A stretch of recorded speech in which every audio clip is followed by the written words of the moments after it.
what's up, guys? Welcome to gootalks number 5.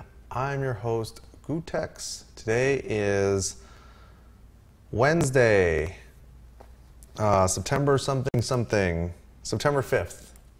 gootalks number 5 on September 5th, 2012. So if you're watching this far into the future, that means that I have done my job, and this video therapy session has far outlived its intended use, which was just to help me think about things and get some things off of my mind. I hope you guys don't mind. Thank you for joining us here.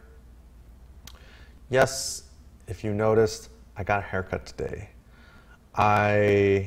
Getting the haircut is like, I always feel so much better afterwards, because it's like all of the bad energy that was caught in my hair is now released back into the world. And today, when I was getting a haircut, my stylist was telling me, asking me a little bit, you know, like we talk, and I talked to him a couple haircuts ago about Instagram. I was like, dude, why are you not on setting up an Instagram for your fine establishment here and taking pictures of all the people that you made more beautiful today? What could be better than using Instagram to show people's before? You could do before and after, or just after, and just show people on the interwebs how much better these people look when they come out of your salon. Why don't you do that? So, you know, he started, and a few Instagram photos were taken, and today I think I was the Instagram photo of the day. And he was asking me if it was possible to do videos on Instagram, and I was like, no, Instagram is only for pictures, but if you want to do videos, then do YouTube videos. What kind of YouTube videos what kind of videos were you thinking about? And he was like, well, I kind of want to do instructional videos, you know, to show people, like, I guess either styling instructions or like physically, you know, like haircutting videos. So I was like, well, that's a great idea. Why don't you do that? Because I know I talked to him about it before, but sometimes, you know, when I perform inception on people, it takes some time for it to like resonate in their brains. It's like I kind of get the process started, and then over time, usually over the period of a couple of months or sometimes even years, the ideas start to like take shape in their mind, and then they think it's their idea. So I know I talked to him about instructional videos before, because, you know, he carries a lot of weight in the you know, in the hair styling industry. You know, he's got his own spot, you know, he's got a team of very attractive young ladies that work there, and I mean, dude, the place, you know, it's busy all the time. So I'm like, well, what's stopping you? He's like, well, I don't really want to be on camera. I don't want to be talking while I'm doing it. I'm like, man, don't worry about it, because he's self-conscious. And I said, look, these are your options. You either talk while you're doing it, or you're going to have to demonstrate everything and then do some kind of voiceover, right? And the problem with doing the voiceover is that that just adds yet another layer of complexity to the project, because now you got to bring in somebody to shoot, which obviously it's not rocket science, but you could bring somebody in to shoot it, and then you got to edit it, and then you got to do the post-production on it, right? Why make it such a big deal in terms of the production when you could just do what's simplest and just have one of these girls hold the camera while you demo this awesome haircut you're about to give, you know, and then you just put it up on YouTube? Because chances are, at the beginning, when you're first starting out producing content, you're going to be getting anywhere between 0 and 100 views per video. And I would say getting 100 views on your video, you're doing pretty well when you're first starting out. So why go through all this extra struggle of putting together of more like a better produced video when not that many people are going to see it anyways, right? So who cares? So because it's disheartening when you put a lot of effort into producing some videos and then nobody watches them. You know, that's really the great lie or illusion that streaming and content producing perpetuates, which is if you build it, they will come. If you build it, they're not coming. I hate to break it to you. They're coming if you're building it and building it and building it and building it over a period of weeks, months, even years. I mean, sure, if you're putting out stuff that's really awesome consistently every week and it's hilarious and short and funny and very viral, then sure, you can blow up. But it's still going to take you a long time. Nobody ever hits it big on their first, their first video. So I was advocating the idea of allocating resources relative to the amount of views that you really think you're going to be able to get. Because why invest this many resources when you're only going to get this many views when you're first starting out? So just bite the bullet. Do it the simplest way that you can.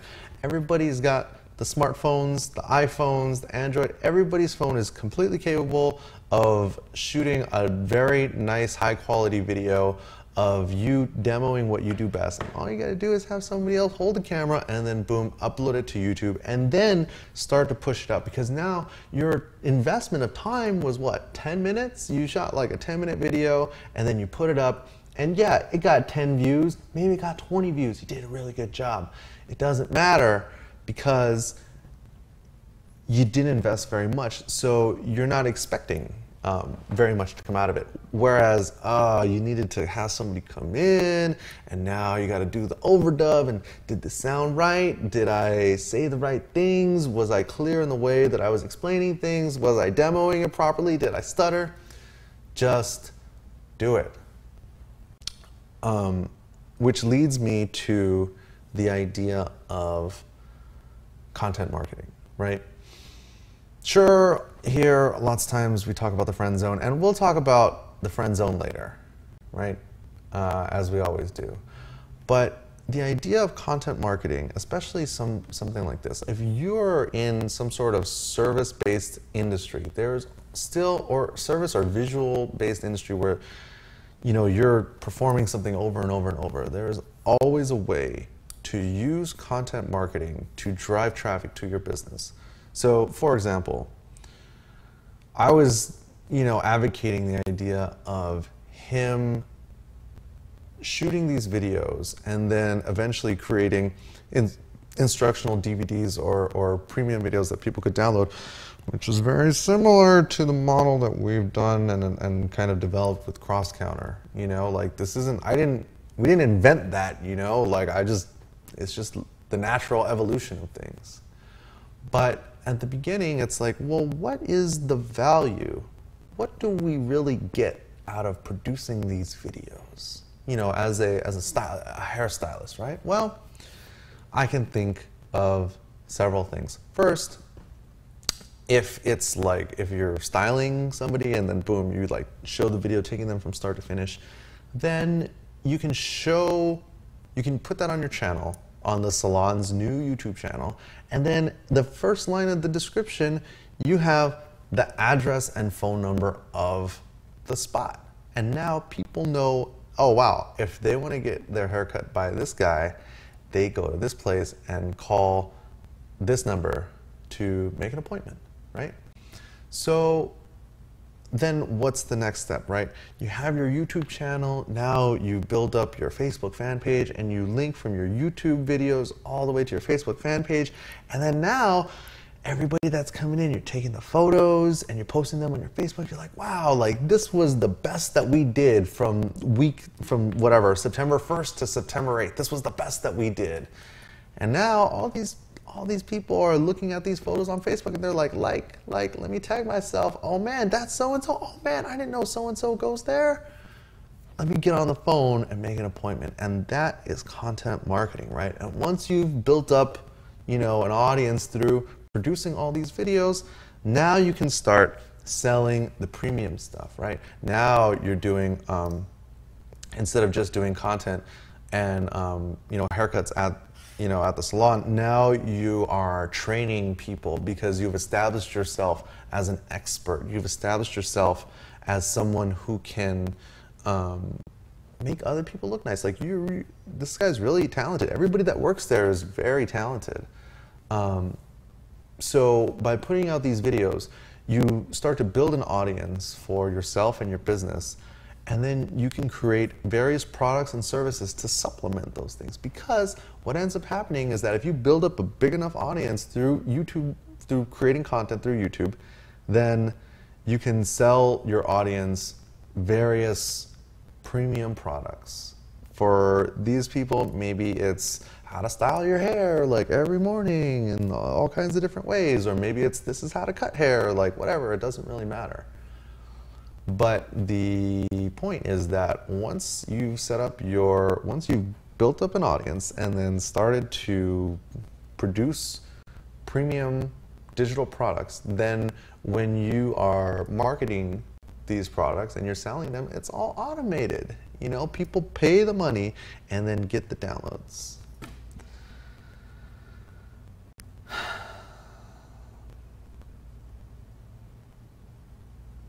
So anyways, that all kind of stemmed from me getting my haircut today.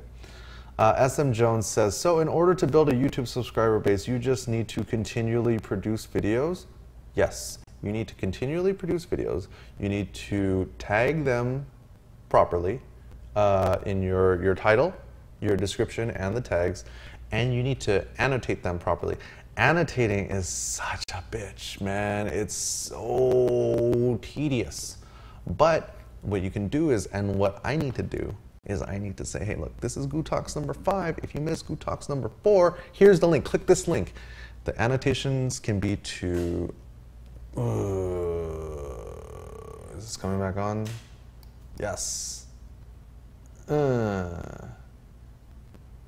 The annotations could be to link to another video. They could be to link to another playlist. They could be to link to the subscribe link. All these things. So that is how you build a subscriber base, by just putting stuff out and making sure that it's useful and that your audience finds it interesting.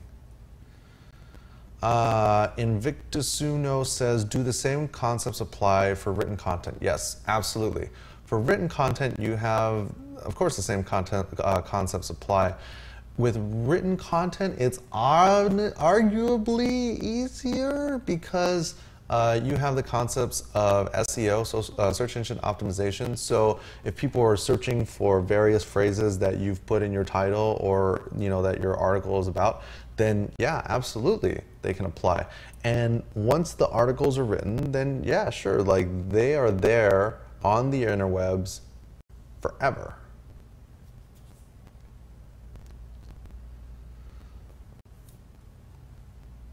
JC17580 says, GUTEX, I asked earlier, but wouldn't you want to produce higher quality videos even at the beginning? It seems like people would be more likely to keep coming back if you release higher quality content.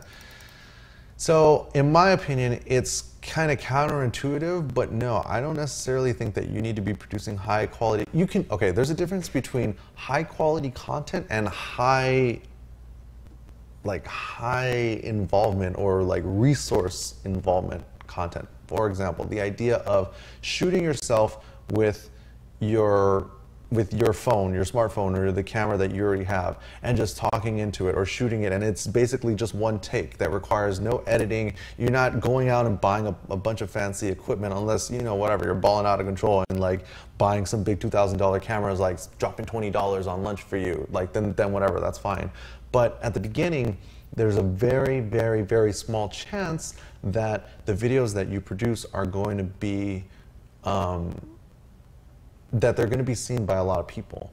So in my mind, at the beginning, it's best to just give people the best content that you can while spending the least amount of time possible on production, because not that many people are going to see it. Why spend 2 extra hours producing, editing, and then making cool graphics, and then making motion graphics for 20 people to see it?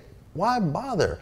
Why don't you just use that extra 3 hours of time to make another video and use that video as tomorrow's daily video or whatever, or next week or whatever? Plan for the next video and use those 3 hours on making the next video and trying to get the word out about the video that you just made. It's much better to try to build an audience after the video is made than to try to focus on making everything perfect, because this is just YouTube content. Who cares? People don't care if it's like super high quality. I mean, okay, to be perfectly honest, right? Like, I'm shooting this on a Canon 60D with like a nice lens and an HDMI capture card, but when I started, I had leftover audio gear from producing bands, and it was audio only. And when I started doing video, I was using one of these shitty Kodak handheld HD cameras that was so awful. Dude, like, I didn't spend any time.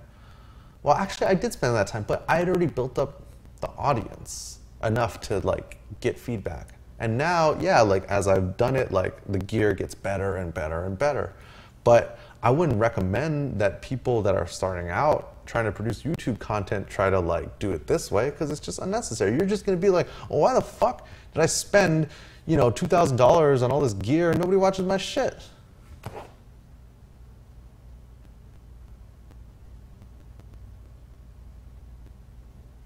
Roan says, so basically quantity over quality till you have the viewership for it to make it worth the time. Yes, exactly. Focus on being consistent. Focus on what would your audience like to see more of? What value do you bring to your audience, and do more of that.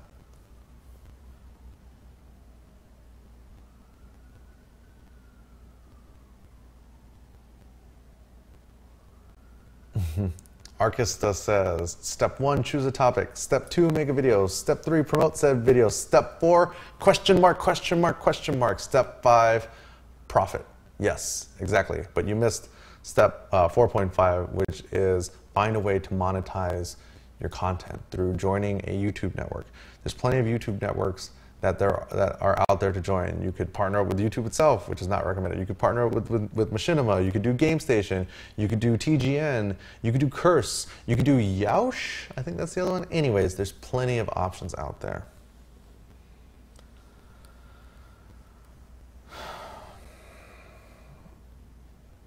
Carrie Saw says, so I put my beats and stuff up on YouTube and I put it on my websites and social media sites. How do I promote it more? I would say you need to get your beats, you need to collaborate with people that are producing videos where your beats would be useful. For example, let's say that your friend makes YouTube videos about fighting games and he's putting together a combo video, or they need an intro for some new show that they're doing. Do the beats for your friend and then get the credit at the beginning of the video or in the YouTube description or whatever, and have that linked to your channel so people, or your SoundCloud, so people can hear more of your music. SM Jones says, why is being a YouTube partner not recommended? It's not recommended because you can almost always do better with a YouTube network. I'm not partnered with YouTube directly, but I have a very sneaking suspicion that it's just not as profitable. Machinima right off the bat does $2 CPM. All the other networks do like at least like 50-50 rev share. And last I checked, the CPMs on YouTube were not $2. So you're better off with Machinima or one of the other YouTube partner channels. Besides, Icona Kona wants to know, besides titles, tags, and descriptions, how do you promote your videos outside of the YouTube search engine? That's a great question. So what you want to do if you want to rank highly on the internet for whatever topic you're trying to go after is you need to get other people to link back to your videos. For example, if you did a video on how to blow dry hair, right? Then you would want to rank highly for that keyword, how to blow dry hair. So you would want to get different sites such as blogs or, let's say hairstyling websites to link to your video with the keywords how to blow dry hair. I think this chat room is dead.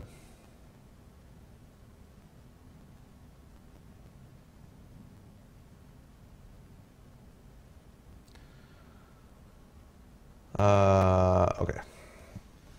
Yeah, I mean, it's really, you have to understand it's a slow process. Yes, Troyosaurus says CPM equals how many dollars you get per 1,000 hits. Yes, that is correct. The CPM model is the standard internet advertising model that's been used since the dawn of time. Advertising on the internet, video views, pop-up ads, text links, Google AdSense, the whole thing. Shout outs to Canada Cup Gaming's Troy. What up, Troy?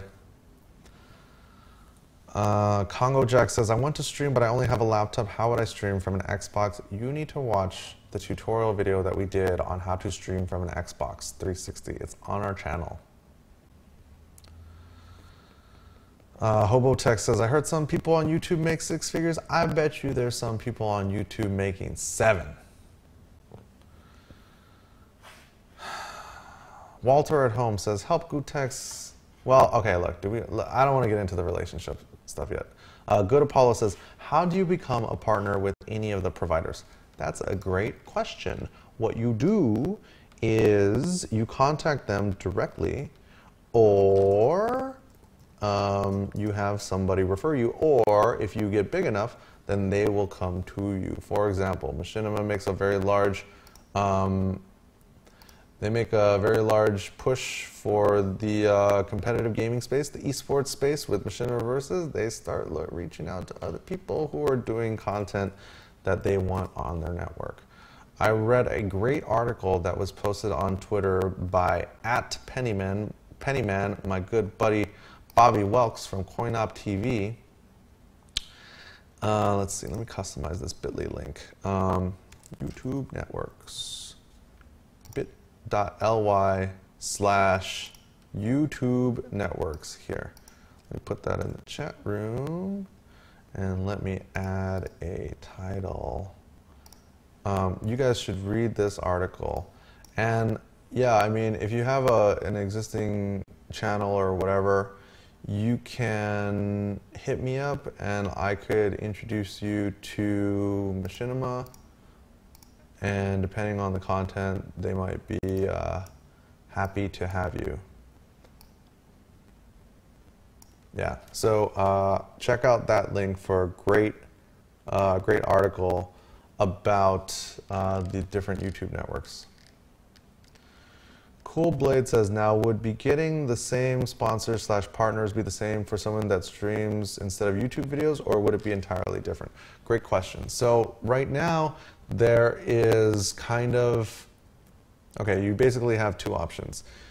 You can partner with Twitch, which if you have a big Twitch channel and is not partnered yet, then hit me up and I can probably introduce you. Or you could partner with Own3D, and if you have a big Own3D channel and you're not partnered, hit me up and I can introduce you.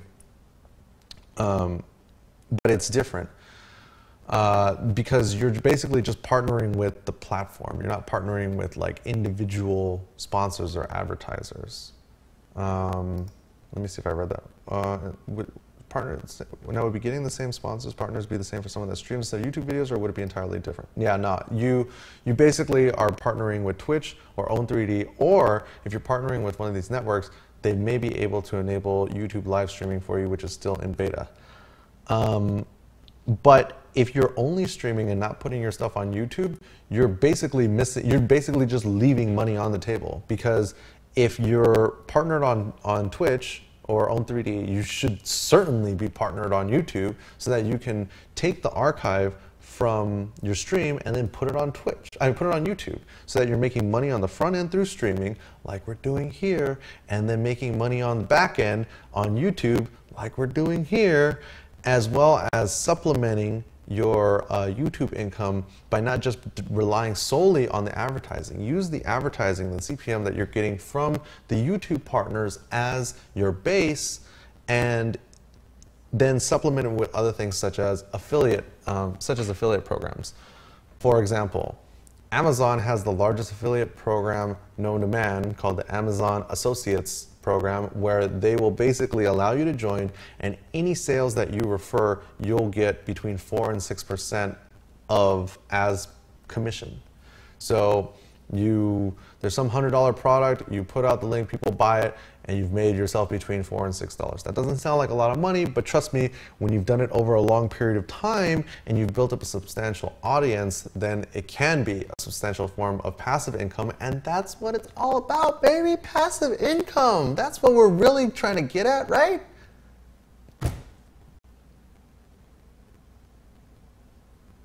Good Apollo says, but with CrossCounter doing all the different forms of streaming, Maximilian covering tutorials, Fingercramp doing a bit of both, isn't it hard to break into that niche? Isn't it kind of a struggle to not recycle what others have done or said? Yes, it is a struggle. That's why you need to find your own path, bro. Don't come in here. Man, me and Max and Hack from Fingercramp, you think we want you in our business? Get the fuck out of here. Go. Go. There's no room for you here.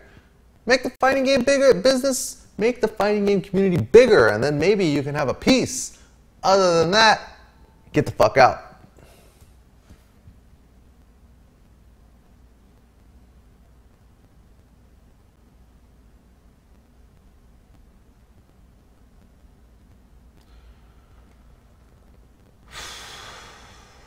Yeah, I mean, it's really about, I'm totally kidding about that, but not really. But yeah, if you can't come up with anything in fighting games that we're not already doing, then go do something else. There's plenty of niches out there. Yeah, you don't gotta come into our niche, right? I mean, on one hand, there's plenty for everybody. But on the other hand, if you're not doing anything unique or interesting, you're not gonna get anywhere in this particular niche that's already established anyways.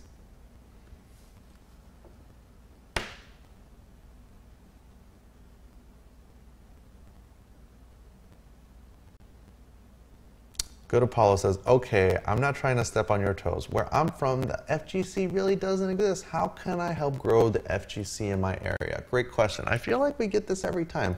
So what you do is you identify the other players in your area. You tell them, hey, come down to my house. We're going to have a session, and you got beer and pizza or whatever you guys eat in your country that's the equivalent of beer and pizza.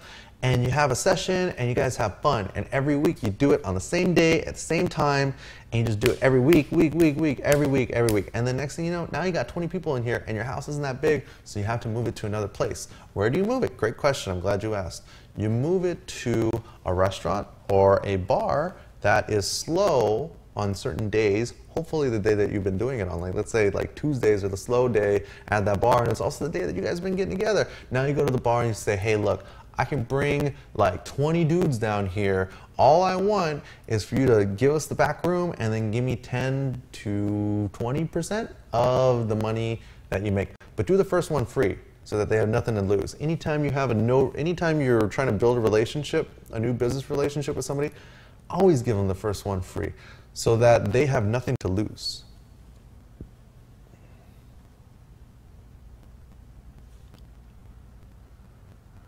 Hobo Tech says, how do you find out FGC players in your area? I don't know, man. That's a tough one. You know, maybe you got to look on, okay, why don't you go on SRK, go to the forums, go to tournaments and events section, and then there's different sections. There's Pacific South, Northeast, Southwest, Midwest. There's like all these different regions, Asian Pacific Islands, Hawaii, whatever. There's all these different forums that are, so it's broken down into the geographical regions, and you have to look. That would be the first place to look. But yeah, I would say, yeah, dude, start a community thread on SRK, post on Reddit. Troyosaurus says, see if there's groups at your local university / college. Come on, man, the world is a small place. Regional matchmaking, I'm sorry, it's called regional matchmaking, not tournaments and events. I'm sorry, Livefire940 corrected me. Regional matchmaking section on SRK. Let me find it myself, since it's crazy that we've come this far and people still have these questions. And it's not your fault. Honestly, it's my fault. It's not your fault that you don't know these things. It's totally my fault. Because myself and all of these other people that are my contemporaries in fighting games should have at some point created some sort of, you know, resource something or other. Come on. JavaScript or something. This is loading so slowly. Tenguyo says, how could graphics / web designers get work done for FGC streams and tournaments and such? Great question. All you have to do is message anybody on Facebook or Twitter or send them an email and say, hey, I'm a designer, can I make your shit look better? Last time somebody said that to me, I said, yes, you may. Here's some work, get started.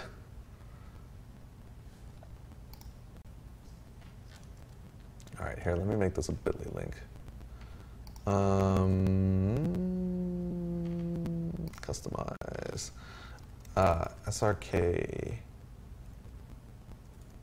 SRK regions. Okay. All right.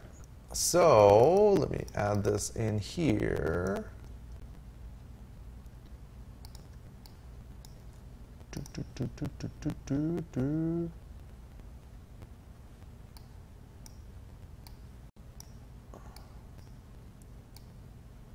There. Use that link. Where can you contact?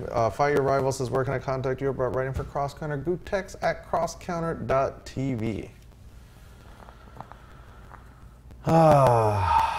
Yeah, so you go to that URL. I'm sure you can find somebody within a 30-minute drive of you.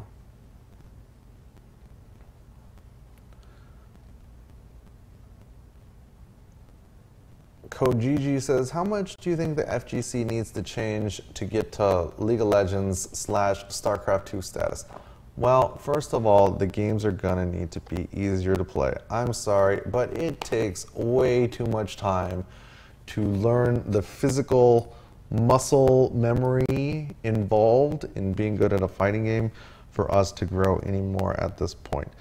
The other way, I mean, look, the reason that LoL and StarCraft are so popular is not necessarily because they have normal people watching them, it's because there's so many people that play, that understand the game, that will watch it.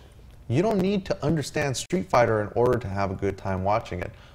But the format or the exposure of the events is just all wrong. Like, I don't need to see the tournament where that Triple H had. I don't need to see all the dudes that Triple H beat on his way to getting his title shot at The Rock. I know Triple H is big. I know he should be fighting The Rock for the title. Just show me Triple H versus The Rock at WrestleMania. That's all I want to see.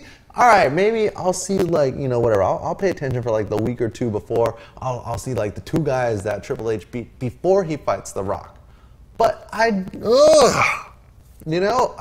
that's what the problem is. You know, like when you're watching streams, and this is not a diss to like any of the tournament organizers or streamers, because they're all my buddies. And I know everybody's doing the best they can, but when you're streaming a tournament that's like 12 hours long, I just personally don't think that people are watching all 12 hours.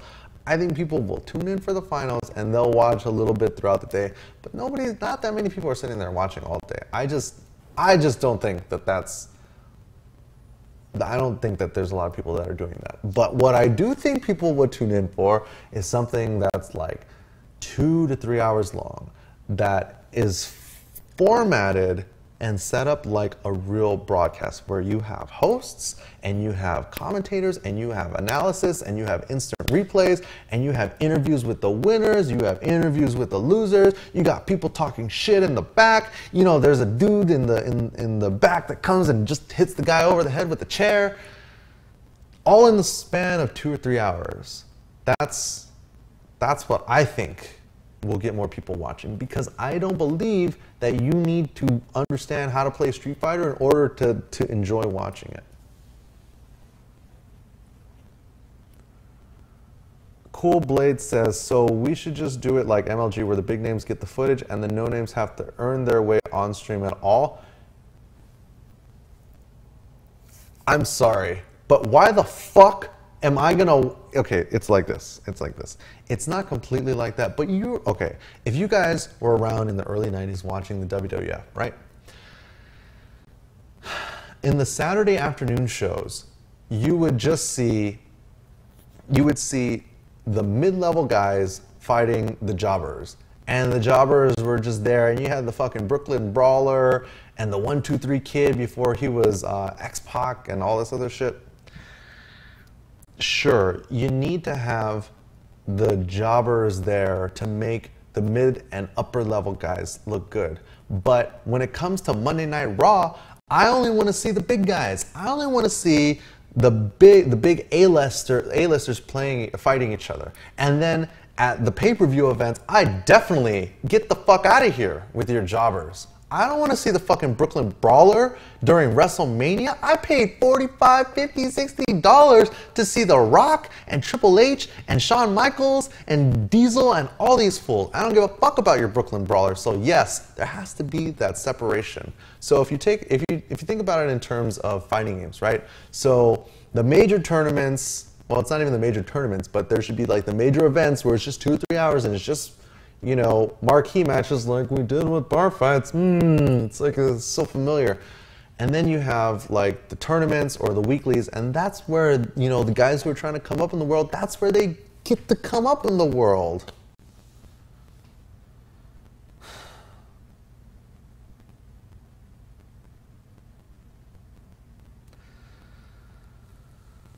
Yes, good Apollo. Basically, you're saying to diversify the tournaments between the elites and the newbies.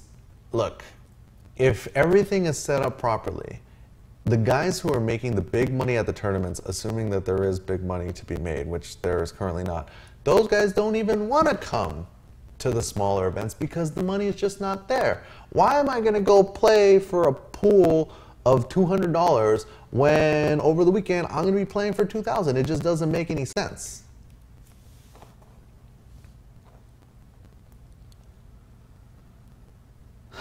Snake is a dog says, when is the next bar fights? I don't know. Whenever it seems like the right time. How about that? And I think my chat room froze. Oh, nope, here it is. Good Apollo says, understandable, but isn't a part of getting better overcoming the wall of someone / something that is better than you? Absolutely, and that's where it's done. It's done at the smaller events. It's not done at the larger events unless you earned it. Unless you earned your way up there, then yeah, absolutely. I'm not saying that people who aren't like established names shouldn't get any stream time. I'm saying that there is a process, you know? Only like the Afro Samurai model, only number 2 can challenge number 1.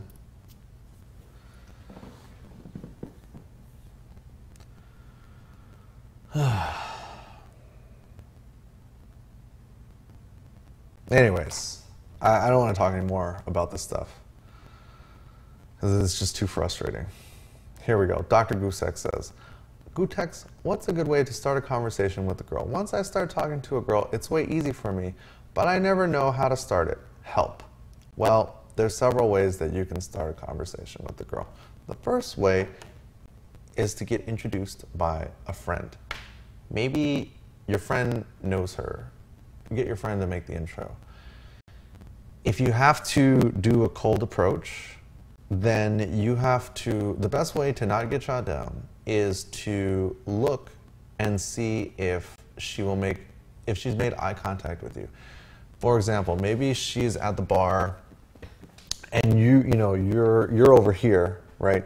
And she's over here. And she can feel you staring into the back of her skull, burning a hole in the back of her head, like zzz, and she looks back. And then she, continues to talk with her friends. And you're like, did she look at you? Did she just look at me? Did she just look at me? And then she does it again. And she looks back at you. That means, go talk to me. She's not going to come up to you. And she's not going to come up to you and start talking to you. You have to go to her. But she gave you the signal to go up and talk to her because, she looked at you. She made eye contact with you twice. If you don't go over there soon, you can never go over there.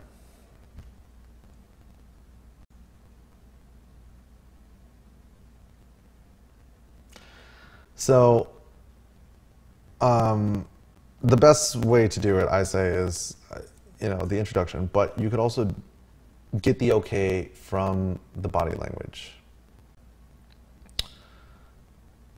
What do I say once I approach her, though? Dr. Goosex wants to know.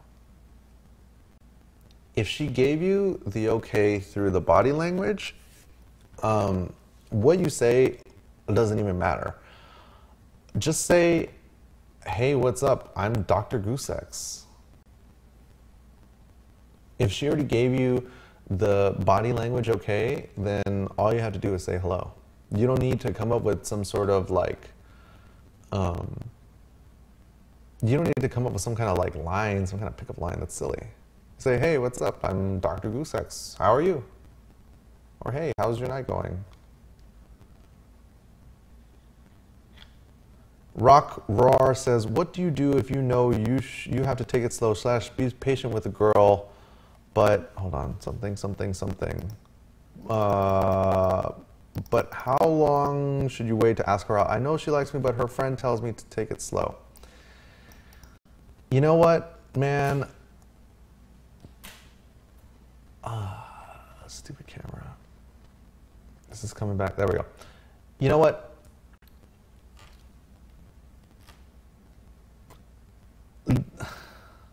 You can't really trust what her friend says. Her friend says, take it slow, but her friend is also going to err on the side of caution. So you have to kind of blend the two. Definitely take the friend's input and understand the girl's situation, because the friend probably has a very good handle on it because she's talked to her a lot about it before. But she's also, keep in mind that she's looking at it through the lens of another woman. And girls don't always understand or recognize or realize that, truth be told, even though the friend wants to take it slow, the friend also wants to get pursued and then eventually, caught by you. So I would say ask her out immediately, because if you wait too long, just because your friend is take it slow, if you wait too long, then you're just going to end up in the friend zone and then you're fucked. It's best to just try to get her to go out with you. And I think you can take it slow once you're already out. Okay, in your mind that you have to take it slow. So, you ask her out and maybe you don't try to fuck her the first night. Okay, that would be taking it slow, right? You're still going out, whatever. You can hold her hand, put your arm around her, maybe, a peck on the lips, but you're not gonna press too hard, right? She's gonna pace you. She's gonna slow you down. You're gonna try to make a move and you stop. She'll stop you. So take it like that. Take it like that in terms of taking it slow, where Don't push too hard once you're already out. But man, if you don't ask her out, just because her friend says to take it slow, her friend means don't try to fuck her tonight. I'm pretty sure that's what that means. It doesn't mean don't ask her out. Ask her out. Otherwise, you're in the friend zone anyways.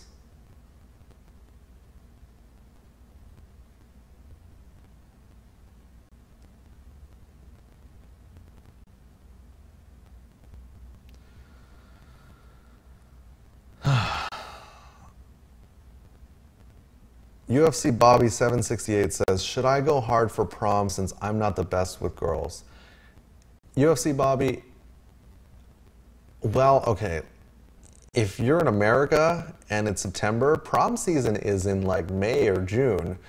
So if you're already thinking about prom, don't think about prom. Think about what you're gonna do this month, next month. Don't think about prom. Think about Halloween and think about New Year's. Think about making plans for Halloween and New Year's. You're not the best at getting with girls. That's okay, man. You got time. School just started, bro. You know, what are you, maybe you're like a junior or a senior. Yeah, think about homecoming. Dark Pinoy says, think about homecoming. Exactly. Homecoming and then Halloween and Christmas and New Year's. Don't worry about prom yet. If you got all that shit taken care of, you'll have girls coming to you for prom. Man, I made sure that my senior year was a lot of fun in high school. I threw hotel parties, man. I had a lot of friends. I went out with tons of people. And when prom time came around, because I spent all year, not consciously, it's not like I was like some kind of social genius when I was a senior in high school, not at all. But when it finally came around, prom time, I only had one girl ask me to prom. Yeah, I had one girl ask me to prom, and I said yes, and then I went back on it and told her that I didn't want to go with her because I don't know what excuse I made up, but the truth of the matter was she was cool and a very nice girl and attractive, but I didn't want to spend my senior prom hanging out with her and her friends. You see what I mean? I wanted to make sure that I had fun, that it was my senior prom, not her senior prom. Fuck her senior prom. I didn't want to get, her friends, they were whatever. Her friends were cool, but I liked my friends better. That's why they were my friends, and she was not part of my friend group, right? So I had to, I basically had to tell her, look, I'm sorry, I can't go with you. And she was very upset. And so I asked another girl out to prom, and as soon as I asked her, she said yes, but then I kept on getting the vibe like she didn't want to go. But it could have just been her personality. It might have just been, who knows?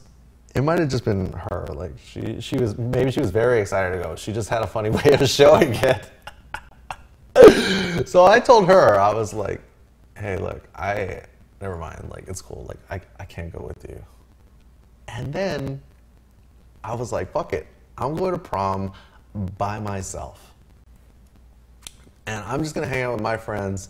Who cares? Because it's not really so much about prom, right? It's more about the after party. So prom comes around, and I was nominated for prom king.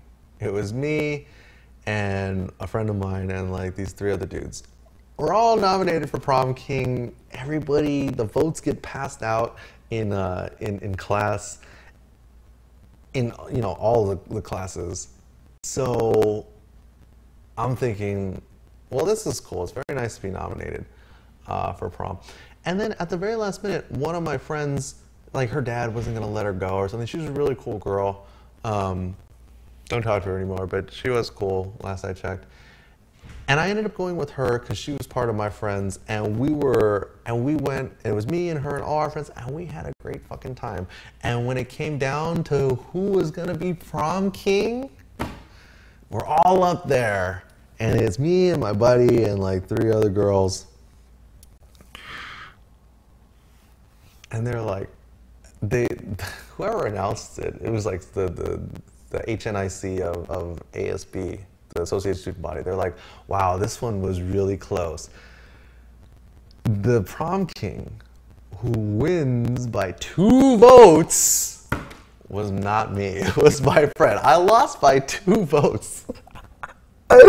Probably the girls that I canceled with.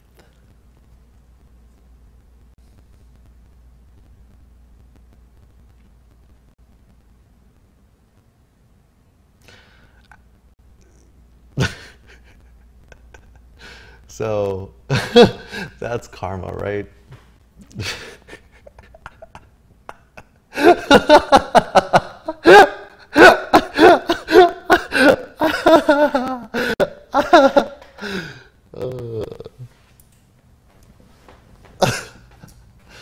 Yeah, you know what's funny is that guy, I see pictures of him on Facebook sometimes because he's with my friend's sister.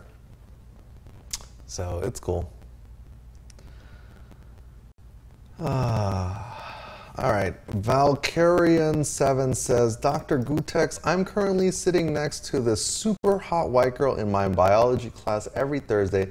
She sits super close to me and I totally accidentally touched her leg last week and she just sat closer. Should I gonna make my move? Or take it a few more classes of flirting? Only been with Filipino girls at this point in my life and I don't know what to do, by the way. I'm black, LOL. Well, hey, look, Valkyrian7, I hate to break it to you, man, but Filipino girls, oh wait. White girls love black guys. Black guys are the new white guys. I didn't make it up, man. You're in there. She sat closer. Why wait? What's today? Wednesday? Yo, tomorrow is Thursday.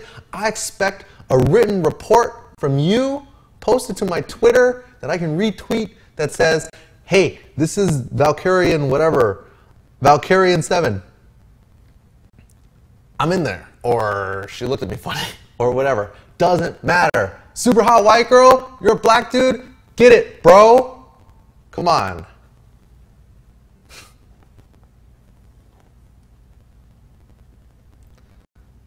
Plibble says, how's the club scene in LA? A good variety, or is it all the same old stuff? It depends on where you go, actually. Let me tell you, man, if you are Asian and you like Asian people, LA is the spot. Asian clubs everywhere. Total, not really my scene, man, but you know, cause look at me. I don't fit in anywhere.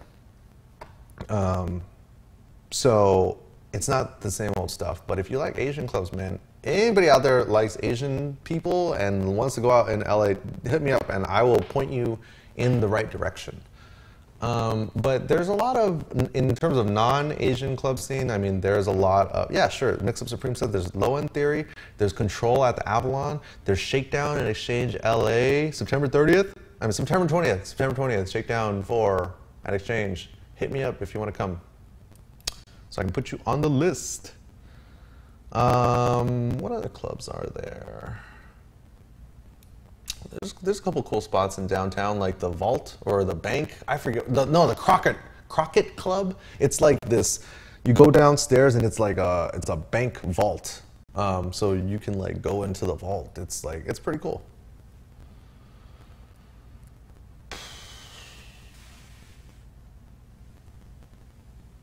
Ski Sonic's hat says, hey Gootecks, what skincare products do you use? I notice your face is pretty damn clear and my face looks like a pepperoni pizza. Please answer. I need help. You know, honestly, I have some skincare products, but I don't actually use them. I would suggest that you're not drinking enough water and your diet is probably shitty. You may, are you overweight? Ski Sonic's hat, are you kind of fat, bro? Because if you are, and you have acne, and you're not drinking a lot of water, It's probably your diet. Drink water, take the fried food and the sweets out of your diet and replace with fresh fruits and vegetables. Come on, man. Dark Pinoy says, Dr. Gootecks, do you know any Asian guys who are married / going out with a white girl? Yes. White girls love me, bro. That's all I'm gonna say. But I'm not married. Ha!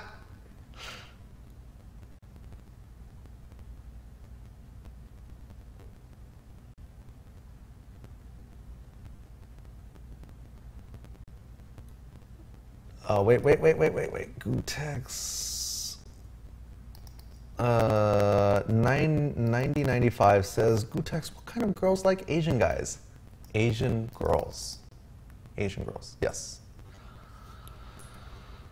Asian girls like Asian guys, depending, okay, it depends on where you're from. Like, sometimes, I can think of one in particular, I think this one particular white girl likes me because I'm exotic, because there is no, but I mean, I'm kind of exotic. I'm not really like Asian, so I'm kind of exotic no matter where you're from. But it's not, just because you're an Asian guy doesn't mean that you can't go after non-Asian girls. It's just that it's easier with Asian girls because Asian girls like Asian guys. So really it's just about being high value, high status, and a leader, and having confidence. But I mean, if you think that just because you're not an Asian, just because you're an Asian guy, that you can't get this hot white girl or this hot Mexican girl, that's just not the case, man. You gotta make yourself better. You gotta improve your own confidence. Taj says, I'm a white dude, can I go for an Asian chick? Absolutely. Asian girls love white guys, man. Right? White dudes got that Asian fever. And, you know, I'm totally stereotyping here, but lots of times Asian girls' families, depending on like the generation, if the girl says, hey mom, I'm going out with a white guy, she's like, yeah, girl, get it, girl. Get that white boy. Because, you know, like, if you're like second or third generation, it's probably not gonna matter too much either way. Hold on 1 second. Yo, dude, can I call you back in a little bit? Okay, all right, bye. Yeah.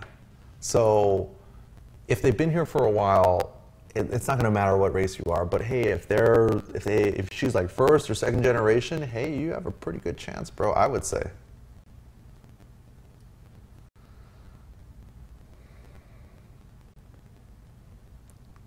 Good Apollo says, Gootecks, as an average white guy, what can I do to stand out to the women? I need help getting my peacock on, bro. Confidence. Confidence is all you need. You need to improve yourself. You need to improve yourself. Look within yourself and see what are you lacking in? Are you lacking in, you know, a good job? It's not fuck a good job. You're lacking in purpose in your life. And when you're doing stuff that's fulfilling to you, then you come across confidently. So you don't need to like stand out in the visual sense. You need to stand out. Your vibe needs to stand out. Your emotional, the place that you're in emotionally needs to stand out.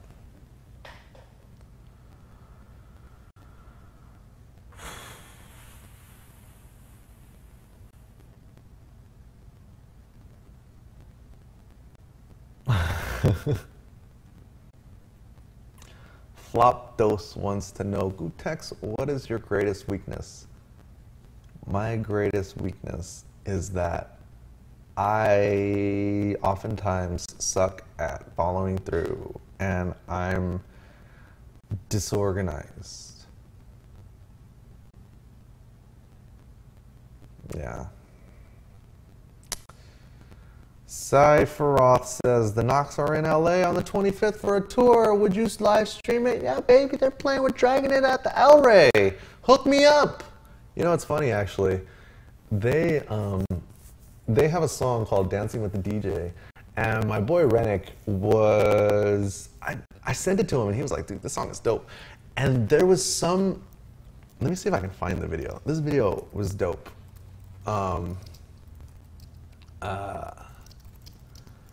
He made this video and then sent it to them and it went a little bit viral, and then they hit us up and was like, hey, can you like do viral videos for us? And I'm like, you can't just like make viral videos. But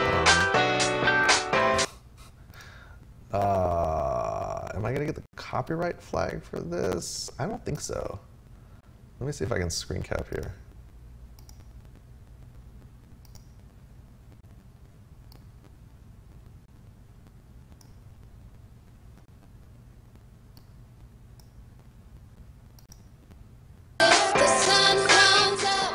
So Rennick just made this video.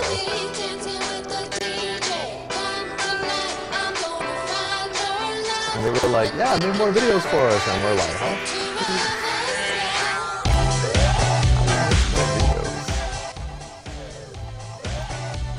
There we go. All right, you want the link? Yeah, the link.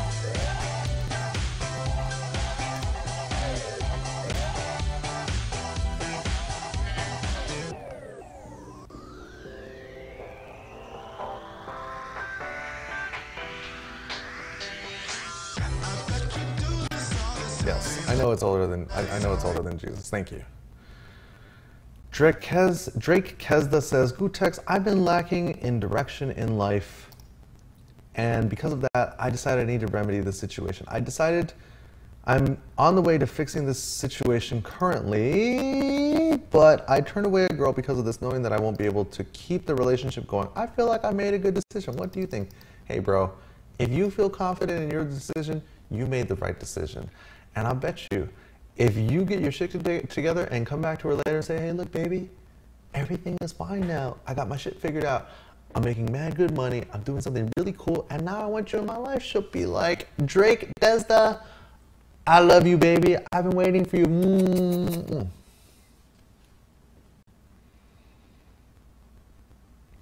Mm-hmm. Mexican King 1337 says, yo, Gootecks, what are your top 3 food joints you like to eat at any type of food? Just your top 3. Man, I will give you 5. Number 1, Ramen Jinya in Studio City. Number 2, Umami Burger, or Umami Katessen in downtown LA. 3, Masa Pizza Spot in Echo Park that Camel Fiend told me about. Man. There's a sushi place over here that's really good. That's number 4. I forget what it's called. Where else do I like to eat? Oh, and Fuzz Super Bowl in San Gabriel, I think it is. That place is pretty good.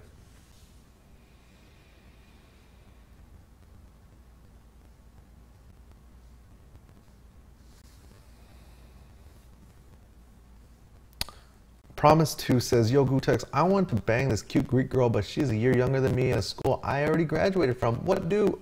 Promise 2, you are in there, man. You are 1 year out of high school and she's still in high school. Man, you're the mature college guy. Be like, hey, you want to go out sometime? Hot Greek girl? That's dope, man. So exotic. Greek girls, wow. Wouldn't even know where to look for one of those. Sassy Gay Flow says, Gootecks, are you autistic? If I were autistic, bro, I wouldn't even know it.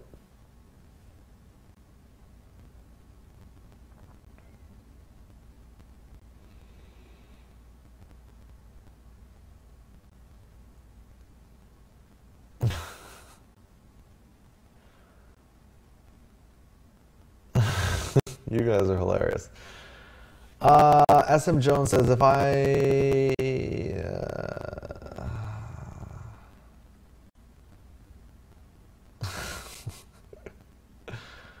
I've never, Natlig says, have you ever been to ground control here in Portland? I've never been to Portland. Although I hear great things about Portland and the beer that you guys carry. So, hey, Sign me up for it. Bionic Pickle says, Gootecks, do you hit people with the flex? I don't know what the flex is, so I guess no. Good Paula says, Gootecks, what would you say is one of the most ideal places to meet women wherever you are that you see an attractive one? It doesn't matter if you're on the street or in the club or at the bar or at school or at the gym or rock climbing or at the beach. It doesn't matter. Just go and say hello. Oh God, this guy's killing me. Spot says, trying yet another time. I'm planning on going to EVO next year, mainly to spectate, but also to participate and stay there for at least a week or two more. Where do I go to experience the best events? Where are the majority of the smaller weekly tournaments and which arcades are the best?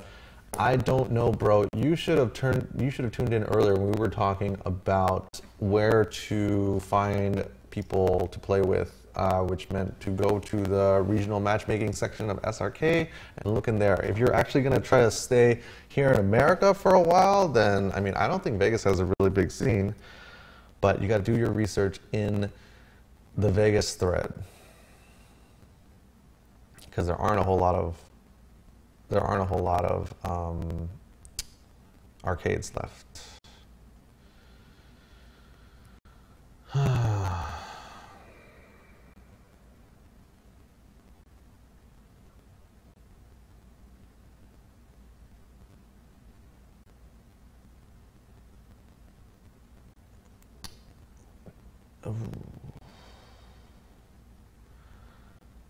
Bloody Requiem 12, Yo Gootecks, what did you have to say about Filipino girls before? I think I was going to say that Filipino girls love black guys, I think.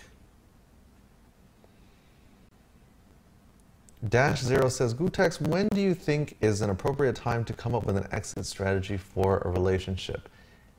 Anytime you have to think that you have to come up with an exit strategy is probably time to come up with one.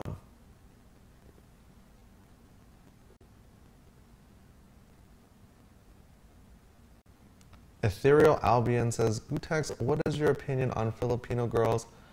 They are super hot. I figured out why I think Filipino girls are hot. And I think it's because we look like each other. I think, at least from my perspective, this is just me, I don't know, I might be reading too much into things, but as most of you guys know, I'm not Asian, I'm not Mexican, I am Chinese and Mexican, and I feel like my look is very similar. I'm almost like a roll your own or DIY Filipino. You know, maybe we have similar features, although I'm not very dark, right? So Filipino girls, I think, kind of look similar to me, and I think that's why I find them attractive. Plus, also culturally, I think pretty similar to Filipino people. Like I always get along with Filipino. Although man, I always get along with everybody, man. So I don't know. Five Finger DP says, Gootecks, did you get a degree in marketing or business, or are you just driven to do the things you do, i.e. cross-counter clothing and digital media? I have a degree in computer information systems, which is technically a business degree, but trust me, I didn't learn anything about these things in those classes. I've always had a strong interest in marketing, and I've done a hell of a lot of reading, and I've listened to a lot of seminars on marketing and entrepreneurship and things like that. So I don't actually think that going to school, all the best classes that I took in school were not in my major. They were in other areas that applied to the things that I wanted to do. Those were the classes that I got the most out of. So no, I don't think that you need a degree in marketing in order to do anything, especially not to do what I do. I mean, what do I do anyways? So yeah.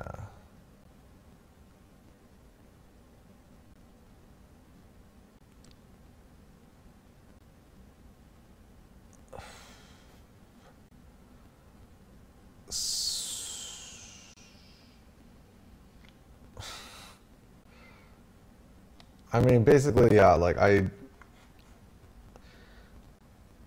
I learned a couple of key ideas, such as the idea of building a business in order to create passive income. I'm pretty sure I started thinking about that after Rich Dad Poor Dad, and 4-Hour Work Week really kind of like helped that idea along. And then from Dan Kennedy, I learned a lot about the idea of conversion rates and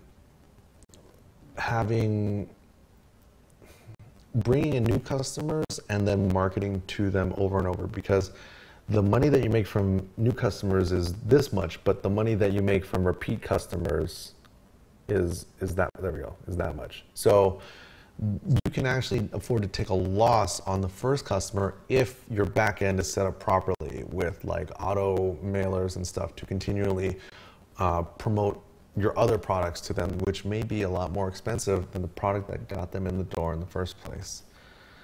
So I was kind of just like taking these things, and I didn't come up with any of this, man. I just read a lot and listened to a lot of stuff, you know, and I just try to apply it to, you know, what I do. And, you know, at the beginning of the Street Fighter 4 stuff, like, you know, it was sometimes well received and sometimes not well received, you know, but that's just because the fighting game business is not like other businesses, like the music business, where it's already like established and there's like a way of doing things in terms of like turning a profit and making money.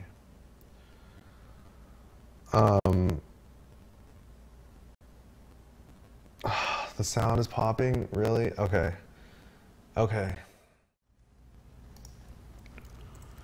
Okay, we are back.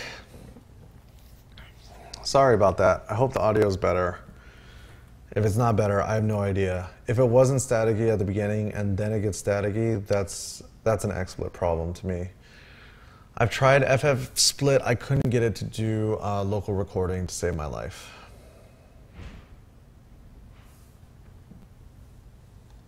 So anyways, I don't remember exactly what we were talking about.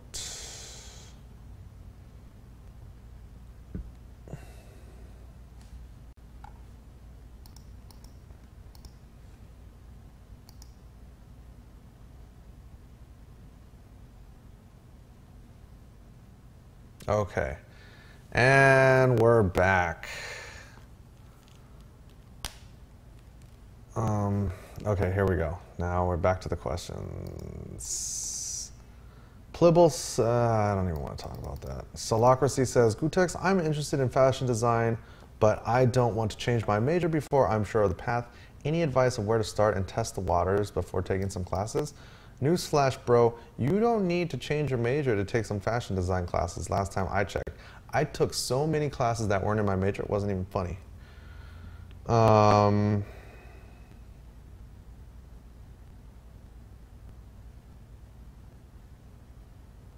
Sorry, I have a meeting right after this. Yeah, like just take the classes. You don't have to switch your major. Work on designing some clothes. Why don't you do that? Why don't you design some clothes first and then start thinking about changing your major? Fuck changing your major. If you're good at what you're doing, you're not gonna need to change your major, right? If you were like that good.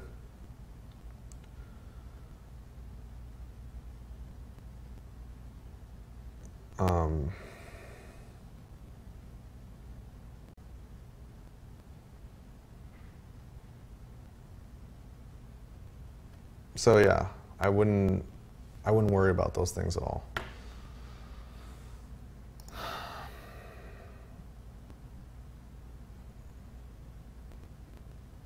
Bloody Requiem 12 says, Ayo Gootecks, what made you gain so much confidence in yourself? How did you accumulate such stride? Well, you answered your question. I accumulated it over time.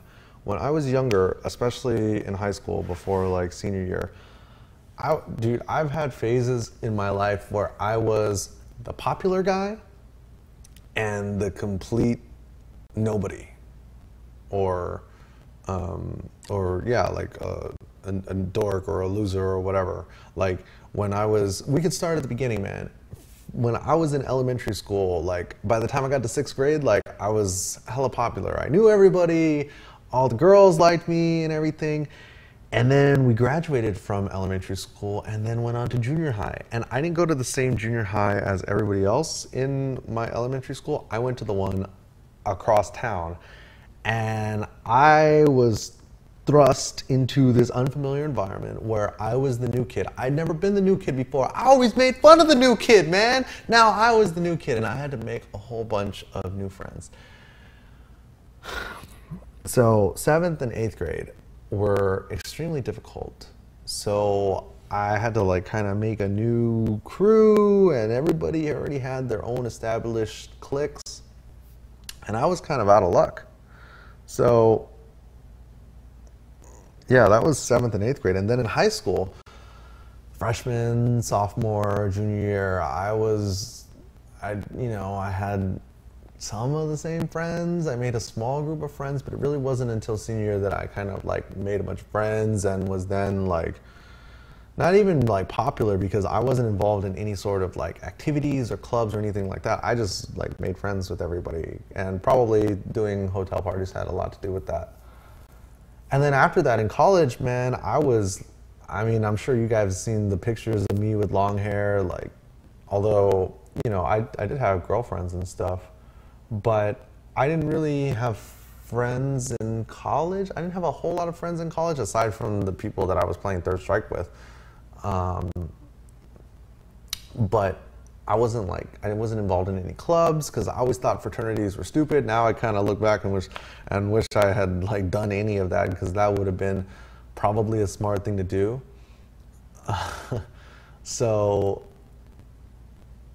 But when I was in college, I just kept hanging out with friends from high school, which was a mistake because I didn't go to school far enough away that I had to like break off and make a bunch of new friends. And it's different now. I mean, I've put so much time, effort, and energy into the fighting game stuff that I've done enough and I've been in enough settings and I've been in enough places so that I maybe come across, with confidence, right? I mean, I'm just sitting here talking with you guys and we're just shooting the shit, so why would I not be confident? When I'm on camera, I've been doing it for so long, like, why would I not be confident? But I mean, it's not like I don't get nervous or feel awkward in situations. I mean, when I'm in the real world, and I'm working every day to change this because I can't stand it, but when I'm in the real world, like, I'm not fucking gootecks, like, I'm just nobody. Right? Like, don't get it twisted. It's only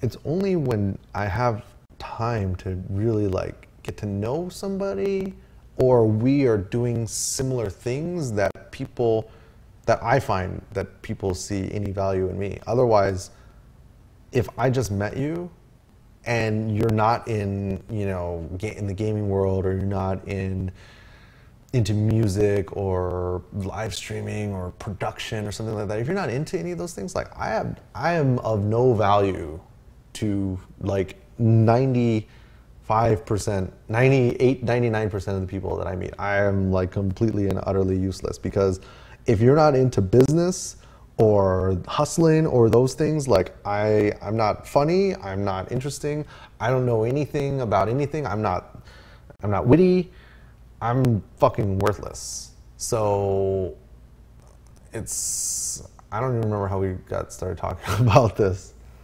But it's only to the people that are interested in the same things that I can like connect with, because I'm like so focused on the on business or the hustle or making money or Street Fighter stuff or live music stuff or whatever. I'm so focused on that, it's very hard for me to relate to anybody that's like not into those things.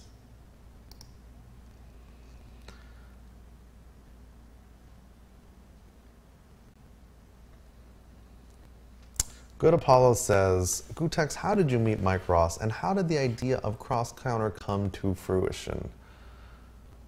That's a good question. So, in 2008, Street Fighter 4 came out, and Super Arcade and Video 94 and AI were the spots. Actually, AI didn't even have Street Fighter 4 back then. It was only Super Arcade, which was charging 75 cents, and then Video 94 got it, and it was only a quarter. And everybody would go to Super Arcade and then started going to Video 94 because it was only a quarter. Oh my God, oh my God, how is this shit only a quarter? So we would go and play, and I was pretty good because I just spent all day, every day playing, you know? Like I was fresh off SPO. I was like grinding it out all the time. And then here's fucking Mike Ross, and who was it? It was like Mike Ross, and there were two other guys from Riverside whose names I can't seem to recall. But I knew who Mike Ross was, but I'd never talked to him because Mike was like a Marvel player, and I didn't play Marvel, and I didn't really know any Marvel guys. So I knew who he was. But you know, he started to play Street Fighter, and back then Mike wasn't very good because he just started and he was a Marvel player. But you know, we started playing, and you know, as you guys know, Mike is very funny and personal, so we just ended up, we would play so much that we would have to go eat. So we would go eat down the street at Yoshinoya, and we would talk about how this shit should be way bigger, right? And he and I had the same sort of ideas for how everything would come together. You know, we both saw a lot of potential in fighting games, in Street Fighter 4 in particular. So we shared that vision, and then we would start to, you know, kick around ideas and then work on similar projects. I was doing the Street Fighter podcast, I would have Mike over. Mike was always my favorite guest, man. Like, Mike is always my favorite guest because he's always a lot of fun, you know, to do shows with, you know. So then, this was like late 2008. Then 2009 came around, and Street Fighter 4 came out for console, and then I did bar fights, the first bar fights, and Mike was one of the ones to do, who was in the exhibition matches. It was Mike versus So Much Damage. And you know, Mike was always down and understood the vision. He and I shared the same vision for bar fights, the idea of exhibition matches and nobody giving a shit about the tournaments. Like that's how I know I'm not crazy, because Mike had the same, you know, he thought of things the same way. And it was only later that we realized that we were living like parallel lives on opposite ends of the 605 freeway. And then in 2010, you know, more time had gone by, and we, you know, we traveled, and you know, that was the other thing too. Like Mike and I traveled to Final Round and to ECT and to Devastation. Like we were always, you know, we would travel together, and you know, when you're going, at least back then, when you're going from the West Coast out to the East Coast, you know, it's a hostile environment, you know, but you know, we were there, we got each other's backs. And then 2010 came around, and WCG Ultimate Gamer tryouts came around, and I was told to try out by many different sources, different people who didn't necessarily know each other. And whenever an opportunity comes to me from different parts of my life, like different people or different sources, like, oh, maybe I'll get an email and then somebody will tell me in person, and then somebody will call me to tell me about something, I just give up and I say, okay, fine, I'll do it. I'll do it, universe. I'll do it. Stop bothering me. So Ultimate Gamer tryouts came out, and through a little birdie, I knew which games we were gonna have to play to try out. So I thought, look, I'm not doing anything else right now. Let me call Mike and be like, hey Mike, let's go try out for this shit. Because as you guys know, obviously you guys know, but Mike and I would have fucking killed it on this show. Obviously. Whether or not we would have won, who knows? But But yeah, so we went to try out, and I practiced the games the night before, and we fucking killed it. They told us, look, come back tomorrow, here's the callback address, and it was some address in Hollywood.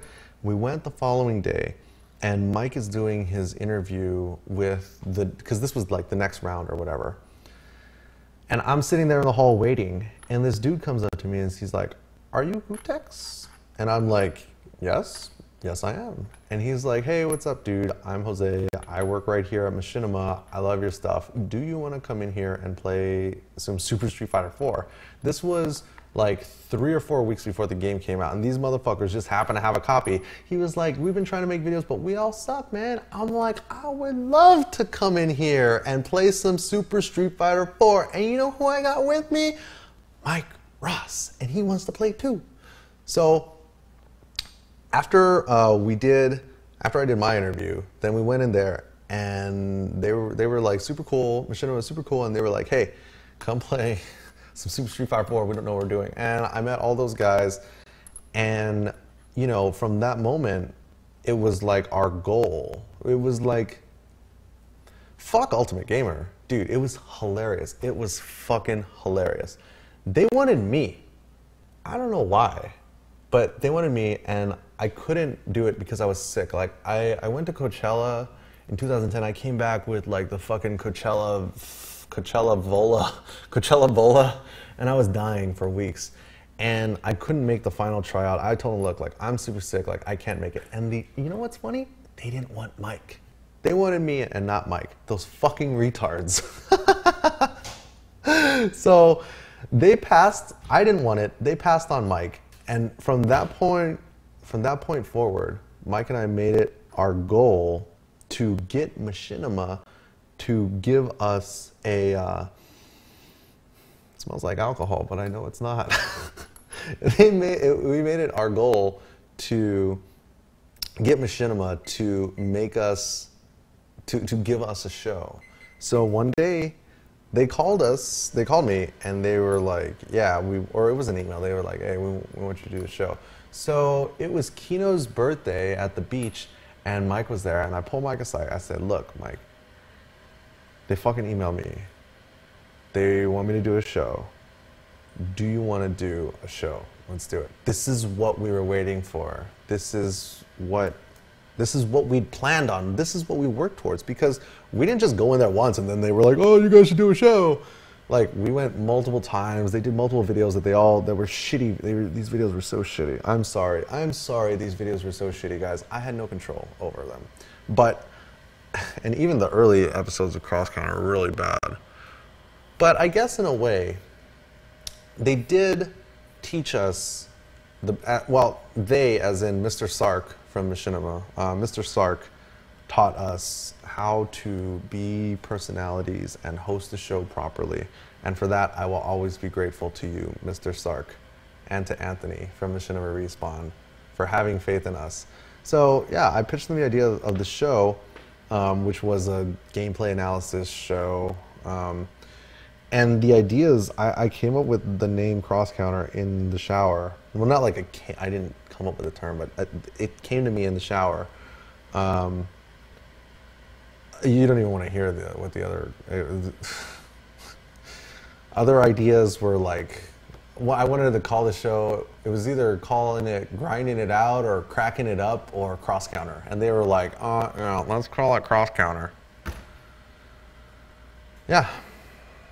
So that was how the show Cross Counter on Machinima Respawn came about. They were the ones that gave us our first break, and then they were like, hey, you need to do your own channel because we can partner you up. Because back then, partnering up people's channels was something that was new, and not they were probably one of the first ones to do that. So we joined the partner program, started making Excellent Adventures and other stuff, and here we are 2 years later. Well, guys, I have a dinner meeting. It's not going to get any better than how did me and Mike Ross meet and how did Cross Counter come about. So I hope you enjoyed that very much. That was fun. So thank you for watching. If you missed yesterday or the day before's episode, you can go to youtube.com/crosscountertv and check it out. Yes, I will release you guys now. Thanks for watching, guys. Later.